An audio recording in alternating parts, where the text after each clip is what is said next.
हम भी एमएलए बनना है, हमको भी मिनिस्टर बनना है बोल के रेस में घुस के फायदा नहीं है। एमएलए बन के एमएलए अकेला कुछ कर नहीं पाएगा। अंदर चीफ मिनिस्टर का जब तक आशीर्वाद नहीं होता है एमएलए को, एमएलए अकेला कुछ कर नहीं पाएगा। एमएलए के लिए तो केवल सिर्फ 3 करोड़ ही होता है एमएलए रेस। उस 3 करोड़ में एक साल में वो क्या करेंगे? तो अभी 2024 में भी हमारा ये आप सभी से रिक्वेस्ट है कि बालू राजा साहब को दोबारा फिर अनकॉन्टेस्ट करके बेचना है यहाँ से। आपका पलिन चंबंग कॉन्स्टिट्यूंसी अगर डेवलपमेंट हो तो राजा साहब को दोबारा फिर यहाँ से आप लोग इलेक्शन अनकॉन्टेस्ट करके बेचना बहुत ही जरूरी है।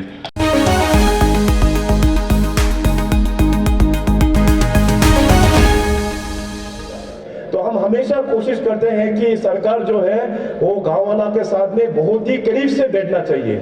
हम लोगों का बीच में दूरी नहीं होना चाहिए, हम लोगों का बीच में मिसकम्युनिकेशन भी नहीं होना चाहिए, क्योंकि आप लोगों का जनप्रतिनिधि हम लोग हैं। आपने हमारा जो एमएलए को वोट दे के ईटानगर में भेज के वहां सरकार बनाने का आप लोगों ने रिस्पॉन्सिबिलिटी दिया है, तो सरकार बनने का बाद हम लोगों का रिस्पॉन्सिबिलिटी होता है कि सरकार गांव वाले के साथ में जितना करीब हो पाएगा, करीब से करीब कंधा से कंधा मिलके हम लोग काम करने का ये पूरा हम लोग प्रयास कर रहे हैं। तो पिछले 6.5 साल से जो हमारा भारतीय जनता पार्टी के गवर्नमेंट इस राज्य में जो चल रहा है, हम हमेशा ये कोशिश कर रहा है कि सरकार जो है काफी इंक्लूसिव एक सरकार हो। सरकार में किस प्रकार से हम लोगों को आगे बढ़ना चाहिए, इस प्रदेश को किस प्रकार से बढ़ना चाहिए, सभी सेक्शंस ऑफ द सोसाइटी से हम फीडबैक लेते हैं। अभी बहुत जल्दी हम लोगों का बजट सेशन का भी आरंभ होगा और इस बजट सेशन में भी हम लोग जितने भी जो कम्युनिटी बेस्ड ऑर्गेनाइजेशन, जैसे अपना करा दादी आप लोग यहाँ में निशी जनजाति के लोग यहाँ पे बसे हुए हैं और निशी का एपेक्स बॉडी है अपना एनईएस, तो एनईएस को भी हम लोग बुलाते हैं, उसका भी एनईएस से भी हम लोग फीडबैक लेते हैं कि बजट में क्या क्या इनोवेशंस हम लोगों को करना चाहिए। उसी प्रकार से आजकल तो टेक्नोलॉजी डिजिटल का मामला है, इंटरनेट का जमाना है, तो इंटरनेट में भी एक पोर्टल हम लोग ने खोल के रखा हुआ है। जितने भी जो युवा जो पढ़ाई कर रहा है, स्टेट से बाहर भी जो लोग पढ़ाई कर रहे हैं, वो लोग भी डिजिटल के माध्यम से सुझाव बजट में किस प्रकार से होना चाहिए वो लोग भी इनकॉर्पोरेट करके और दे रहा है। तो अरुणाचल प्रदेश चैलेंजिंग जरूरी है और बहुत चैलेंजिंग एक राज्य है, मगर हमारा ये मानना है जितना बड़ा चैलेंज उससे भी डबल अपॉर्चुनिटी, उससे भी डबल हम लोगों का अपॉर्चुनिटी है, हमारा रिसोर्सेस है। आज थोड़ा देर पहले अपना बालू राजा साहब ने आप लोगों को यहाँ पे जो हाइड्रोजन के बारे में जो बताया और हमारे ये निपो के माध्यम से जो एक एम्बुलेंस भी जो फ्लैग ऑफ किया है, हमारे बीच आज उपस्थित अपना यहाँ के फॉर्मर मिनिस्टर और हमारे दोस्त तकम बालियो जी भी यहाँ पे मौजूद हैं। तो उनका टेन्योर में जो निपो का साथ में एमओयू साइन होने का बाद थोड़ा बहुत निपो का काम स्लो हो गया था। बालू राजा साहब आने का बाद उन्होंने काफी पुश किया, हमारे पास भी आके बहुत बार मीटिंग हम लोग लिया, दिल्ली में जाके उनके सीएमडी वहाँ के जो यूनियन मिनिस्टर का साथ में हम लोग बैठा और आज जो कुरुंग जो अपना हाइड्रो इलेक्ट्रिक प्रोजेक्ट करीबन 330 जो मेगावाट है वो अभी आगे बढ़ रहा है। तो उसी प्रकार से अक्रॉस अरुणाचल प्रदेश हमारा हाइड्रो इलेक्ट्रिक पोटेंशियल बहुत बड़ा है। अभी धीरे धीरे हम लोग उस पोटेंशियल को हम लोग जनरेट हम लोग कर रहे हैं। माननीय प्रधानमंत्री जी जब इस बार ईटानगर में आए तो उन्होंने राज्य का सबसे बड़ा हाइड्रो इलेक्ट्रिक प्रोजेक्ट 600 मेगावाट जो कमिंग हाइड्रो इलेक्ट्रिक प्रोजेक्ट है हमारा एरिया में है, उसको उद्घाटन किया। इसका बाद अभी आने वाला दिनों में हमारा दिबांग जो हाइड्रो इलेक्ट्रिक प्रोजेक्ट है 2880 मेगावाट उसका भी सैंक्शन हो गया है और बहुत ही जल्दी अपना सुबनसिरी जो लोअर प्रोजेक्ट है 2000 मेगावाट वो होपफुली इस साल दिसंबर का टारगेट दिया हुआ है। तो एक बार पावर जनरेशन होने के बाद हमारा अरुणाचल में बहुत सारा रेवेन्यूज हम लोगों का फ्लो होगा। तो रेवेन्यू जब आएंगे तो सरकार का पास में डेवलपमेंटल काम करने के लिए तो जाके सुविधा होगा। अगर फाइनेंशियल जो हमारा बजट के बारे में अगर आप लोगों को मैं बताएगा तो 2015-16 में अरुणाचल प्रदेश का जो बजट वो हुआ करता था 12,500 crore 12,500 crore way back in 2015-16। तो लास्ट 6 साल में उस बजट को हम लोग ने डबल कर पाया है। अभी खुशी का बात ये है कि अभी हम लोगों का बजट पहुंच गया है 26,100 करोड़, डबल से भी ज्यादा हम लोगों ने छलांग मारा है। तो इसका मतलब क्या है? इसका मतलब ये है कि स्टेट का इनकम रेवेन्यू हम लोग बढ़ा पाया है। रेवेन्यू बढ़ा पाने से जितने भी हमारा जो डिपार्टमेंट्स है उसको हम लोग फंडिंग कर पाते हैं, जितने भी जो हमारा असेंबली कॉन्स्टिट्यूंसी है उसको हम लोग फंडिंग करके डेवलपमेंट का काम जो है हम लोग आगे बढ़ा पा रहा है। और आने वाला दिनों में मैं आप लोगों को बताता हूं, अरुणाचल प्रदेश जो कि हाइड्रो पावर पूरा चल जाने के बाद में it will be one of the richest state in the entire country. पूरा देश में सबसे धनी राज्य होगा अरुणाचल प्रदेश। मगर डेवलपमेंट भी होना है और साथ साथ हमारा इकोलॉजी, बायोडाइवर्सिटी को भी हम लोगों को बचाना बहुत ही जरूरत है। अभी लोगों में काफी सारा आशंकाएं भी होगा कि अरुणाचल प्रदेश में डेवलपमेंट इतना चल रहा है, रोड्स का काम चल रहा है, हाइड्रो इलेक्ट्रिक बना रहा है, तो हम लोगों का नेचर का क्या होगा? तो नेचर को कॉम्प्रोमाइज किए बिना हम लोग डेवलपमेंट हम लोग आगे लेके जाएंगे। कुछ भी बड़ा प्रोजेक्ट जब आता है तो एनवायरमेंट इंपैक्ट स्टडी भी किया जाता है एक्सपर्ट लोग, अकॉर्डिंगली प्रोजेक्ट्स को बड़ा करना है, छोटा करना है, उसका मुताबिक से हम लोग आगे बढ़ रहा है। अभी आने वाला दिनों में आप सबको वैसे पता चल ही गया होगा, रिसेंटली अभी मिनिस्ट्री ऑफ रोड ट्रांसपोर्ट और हाईवे ने अरुणाचल के लिए बहुत बड़ा एक रोड पैकेज हम लोगों को ये सैंक्शन करके दिया हुआ है। करीबन 2500 किलोमीटर का नेशनल हाईवे प्रोजेक्ट, जिसमें दो भाग में इसको बांटा गया है। एक हो गया हमारा फ्रंटियर हाईवे, जो हमारा किरण जी का जो कॉन्स्टिट्यूंसी है नफरा, वहां से होते हुए पूरा जो फ्रंटियर जो पहाड़ी इलाका है उसको जोड़ते हुए विजयनगर तक जाएंगे और इसका रोड लेंथ है करीबन 1500 किलोमीटर। और दूसरा जो हो गया हाईवे जो हो गया इंटर कनेक्टिविटी का भी हाईवे का प्रोजेक्ट अप्रूव हो गया है। इसमें करीबन 1000 किलोमीटर, तो कुल मिला के 40,000 करोड़ से भी ज्यादा का इन्वॉल्वमेंट यहाँ पे अभी अरुणाचल में रोड्स का काम में यहाँ पे बनेगा। तो आने वाला दिनों में आपका दूर दराज अभी जहाँ पे रोड नहीं है वहाँ भी हम लोग रोड लेके जाएंगे। और जिन जिन गाँव में करादादी डिस्ट्रिक्ट में जहाँ पे रोड अभी भी नहीं है उसका हम chief ministers comprehensive road network plan में उसको हम शामिल करेंगे। RIDF में है, इसके बाद CRRF में है, नेसिट में हो गया, NEC में हो गया, बहुत सारा स्कीम्स है। उसमें हम लोग फेज मैनर में करके आप लोगों को हम लोग काम देते जाएंगे। तो डेवलपमेंट करने के लिए सबसे इम्पोर्टेंट काम जो होता है वो है कि हमारा समाज में और आपका कॉन्स्टिट्यूंसी और डिस्ट्रिक्ट में एक बहुत कंड्यूसिव एटमॉस्फेयर होना बहुत जरूरी है। कंड्यूसिव एटमॉस्फेयर मतलब एक खुशी का एटमॉस्फेयर, पीसफुल का एक एटमॉस्फेयर होना ये बहुत जरूरी है।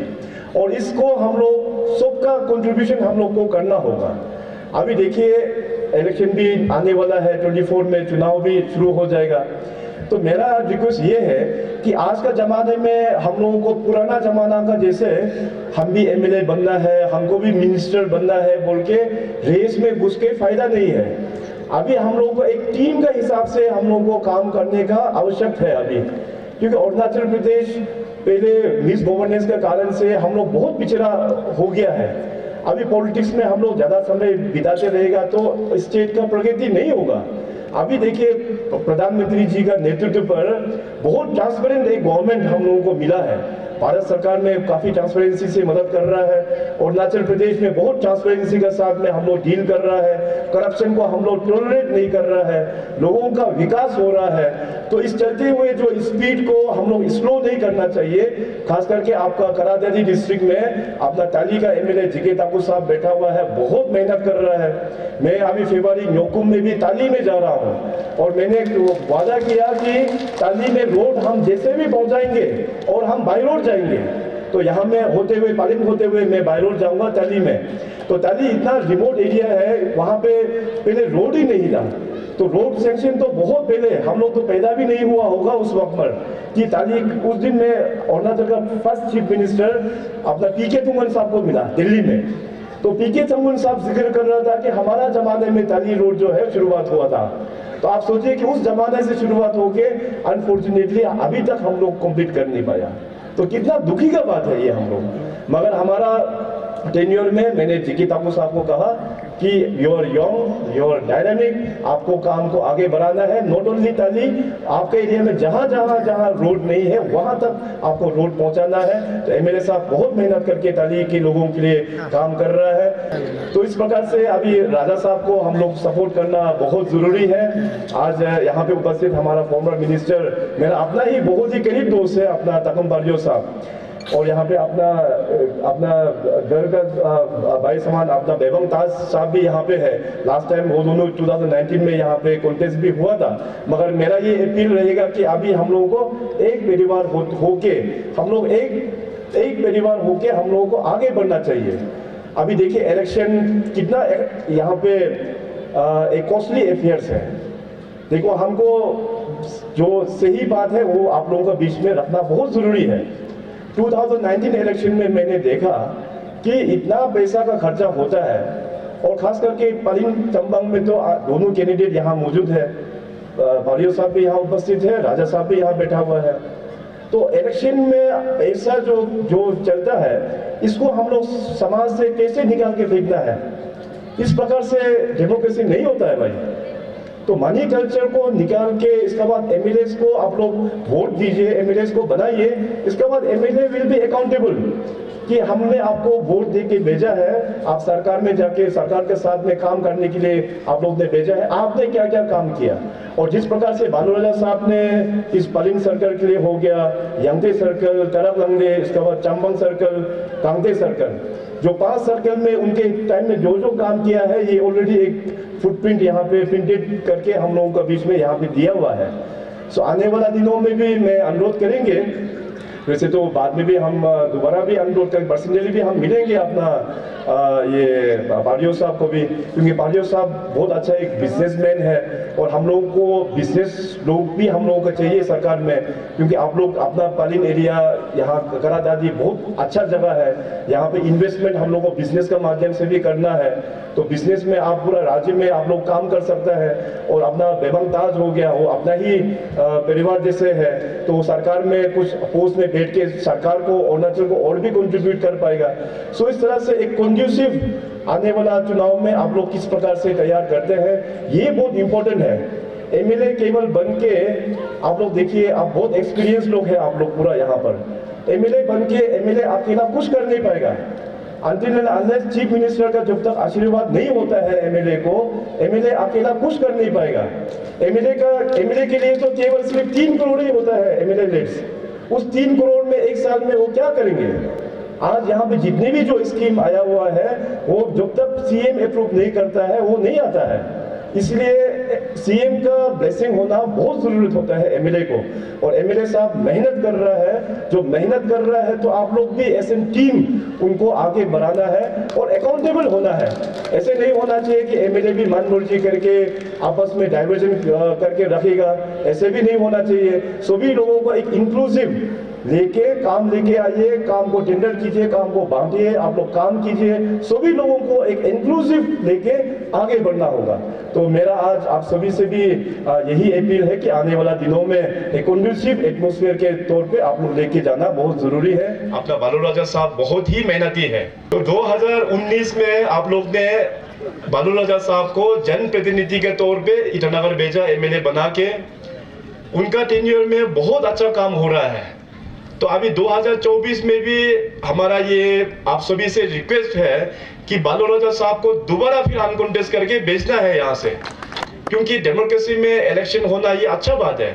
मगर कहीं कहीं बहुत सारा अरुणाचल प्रदेश में ऐसे असेंबली कॉन्स्टिट्यूंसी भी है, अनफॉर्चुनेटली आप लोगों का असेंबली कॉन्स्टिट्यूंसी में भी उसमें आता है मनी कल्चर। इतना खर्चा होता है यहाँ पे।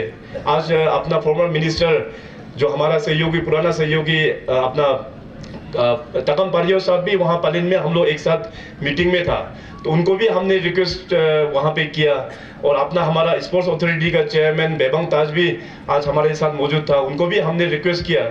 तो यहाँ पे क्या होता है कि इलेक्शन होने से फिर इतना यहाँ पे खर्चा एक्सपेंडिचर चला जाता है, आपस में जो भाईचारा है, अपना सेम फैमिली में दुश्मनी हो जाता है। पॉलिटिक्स को इतना सीरियसली हम लोग ले लेता है। पॉलिटिक्स एज एन प्रोफेशन हम लोग देख नहीं पाता है। पॉलिटिक्स तो 5-5 साल में आते रहेगा, मगर लड़ाई झगड़ाई जो है वो खत्म होना चाहिए। हम लोग कोशिश ये करना चाहिए कि अभी 24 में हमारा पलिन चंबंग का विधायक जो है उसको अनकॉन्टेस्ट करके हम लोग आगे भेजना, ये बहुत जरूरी है। आपको यहाँ से एमएलए इलेक्शन करा के अगर एमएलए बन भी जाता है तो मैं पलिन में भी कहा कि केवल एमएलए अकेला कुछ भी कर नहीं पाएगा।